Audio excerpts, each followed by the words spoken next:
E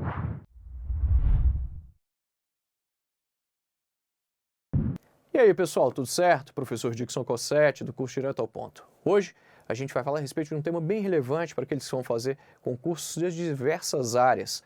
Mas, se você vai fazer concurso para policial penal aqui do DF e de Minas Gerais, você tem de saber tudo acerca desse assunto. Aquele recado, se você ainda não é inscrito aqui no canal, por favor, inscreva-se. Se você curte o nosso trabalho, não se esqueça de deixar aquele comentário, isso vai ajudar bastante aqui. E claro, se você curtiu o vídeo, deixe o joinha aí e também curta os meus perfis e os perfis do meu curso, tanto no Facebook quanto no Instagram. E, por fim, o último aviso, não se esqueça também de seguir a gente nas nossas plataformas de podcast. Nosso podcast está sensacional. Sem enrolação, vamos direto ao ponto. Criminalidade. Esse fenômeno multicausal, isso quer dizer que ele tem diferentes causas.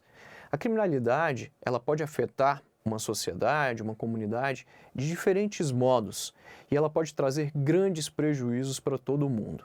Quando a gente se refere aos impactos da criminalidade, a gente tem de lembrar o seguinte: as regiões que são mais afetadas pela criminalidade sofrem grandemente com problemas econômicos. Professor, mas por quê?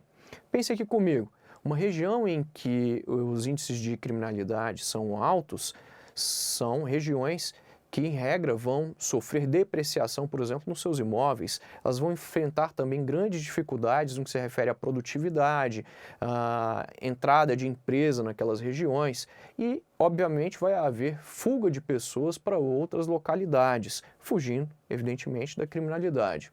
Ocorre, então, que a criminalidade ela acaba por dividir as pessoas, por separar os sujeitos no ambiente social. Esse impacto social da criminalidade ele é muito relevante.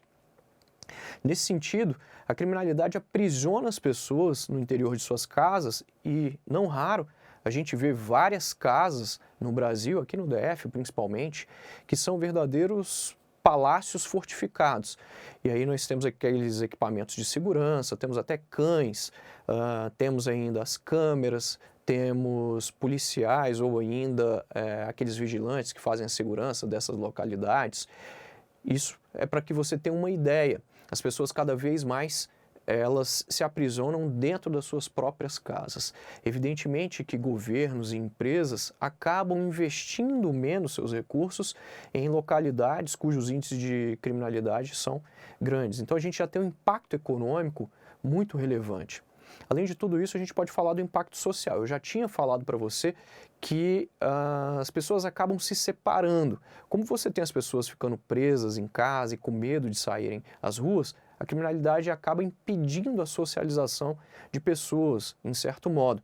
E ainda impede também que pessoas tenham acesso a direitos básicos que são assegurados na Constituição Federal, como, por exemplo, o direito à educação, o direito à renda, o direito ao lazer. O sujeito ele não pode sair da casa dele, por exemplo, para ir à quadra de esportes que fica ali perto.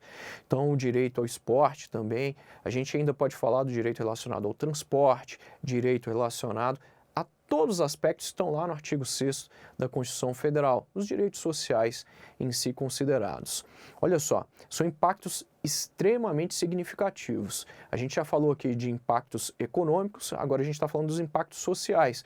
Mas eu ainda posso ressaltar um outro impacto que tem a ver aqui com a questão social, de uma certa forma.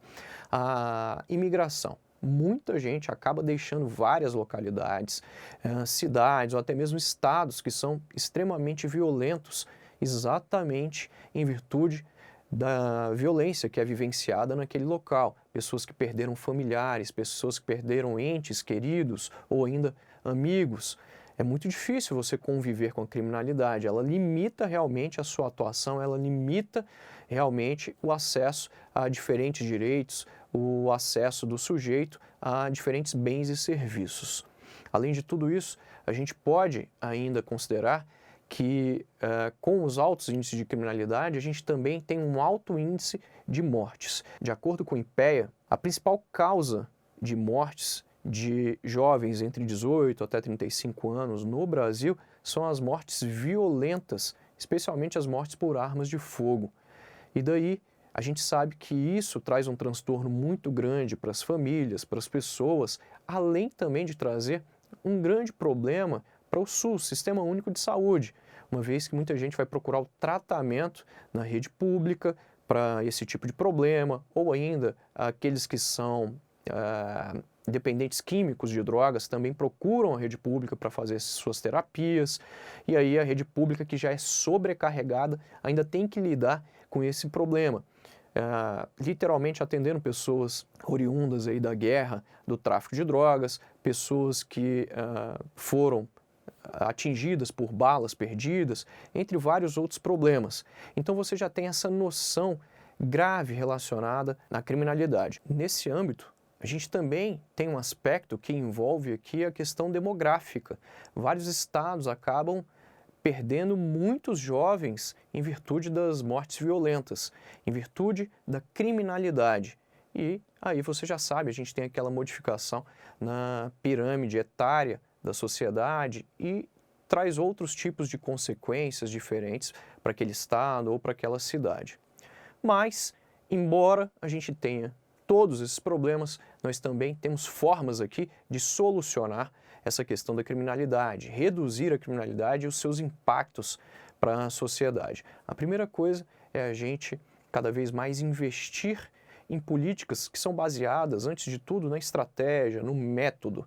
Ou seja, a gente deixar de enfrentar a criminalidade somente com confronto, somente com políticas de segurança pública.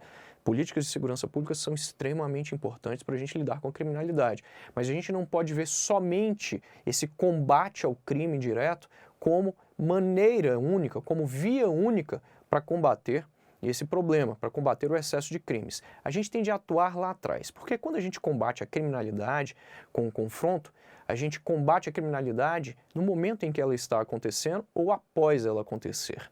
Isso quer dizer que a gente está atuando nas consequências da criminalidade, em regra. O certo é a gente combater a criminalidade antes de ela acontecer. E como a gente faz isso? Com políticas preventivas. E aí é importante a gente ressaltar a necessidade de políticas que vão investir em renda, em trabalho, cada vez mais em saúde, em educação. Cada real que a gente investe em educação, em saúde, em esporte, em valorização da vida social, em valorização de políticas sociais, a gente economiza muito lá na frente em segurança pública. Não há que se falar no combate à criminalidade sem se falar nessas duas questões, a gente investir em aspectos sociais e investir na segurança pública. Essas duas coisas combinadas, aí sim a gente vai conseguir reduzir bastante a criminalidade. Evidentemente que para a gente investir na segurança pública, a gente tem de investir também de forma inteligente e cada vez mais valorizar as polícias, melhorar os seus equipamentos, melhorar os seus treinamentos, aumentar, claro, a remuneração, especialmente daqueles policiais que, em regra, estão naqueles estados cujas remunerações são bem mais baixas e há uma desigualdade muito grande em relação a outros estados. Tudo isso vai valorizar cada vez mais a polícia, vai impedir que policiais cometam erros e vai melhorar cada vez mais os resultados que são entregues pela segurança pública. Eu espero que vocês tenham gostado, a gente se vê nos próximos vídeos. Tchau!